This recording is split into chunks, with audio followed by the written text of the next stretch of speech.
આધ્યાત્મિક માર્ગ પર હોવું એ એક પ્રકારનું ગાંડપણ છે, કારણ કે આધ્યાત્મિકતા એટલે સ્વનો વિનાશ. તે મૂળભૂત પ્રકૃતિથી તદ્દન વિપરીત છે, જે દરેક મનુષ્યમાં હોય છે, એટલે કે સ્વબચાવ. તમારી અંદર કામ કરતા આ બે વિરોધાભાસી બળોને કારણે અનેક પ્રકારની મૂંઝવણો અને શંકાઓ એક આધ્યાત્મિક સાધકને પજવશે. દરેક પગલે તમારું મન પ્રશ્ન કરશે, શું આ બધું લાભદાયક છે? Should I really? શું મારે ખરેખર સવારે વહેલા ઉઠવું જોઈએ અને શ્વાસને રોકી રાખવો જોઈએ?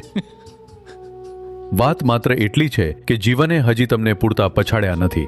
તમે પીડા વગર શીખશો નહીં. પણ હું જોવા માંગુ છું કે મારી આસપાસના લોકો એટલા સમજદાર હોય કે તેઓ પીડા વગર શીખી જાય. વાત એ નથી કે શું મારે દિવસમાં 4 વાર પ્રાણાયામ કરવા જોઈએ, તે મુદ્દો નથી. તેને બસ પૂરો સમય ધ્યાન આપવાની જરૂર છે. અડધા સમયથી તમે વિકાસ નહીં કરો, પૂરો સમય.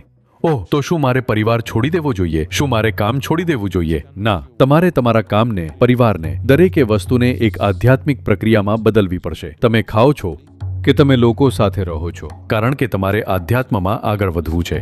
તો જો તમે આધ્યાત્મિકતાથી નિરાશ થઈ રહ્યા હોવ તો એનું કારણ ફક્ત એ છે કે તમારી પ્રાથમિકતાઓ બદલાવા લાગી છે. તમારા કામ બદલાઈ શકે છે, પણ પ્રાથમિકતા ક્યારેય ન બદલાવી જોઈએ. પછી ત્યાં પહોંચવું સરળ બની જાય છે. આ એક સંભાવના છે આ જીવનમાં.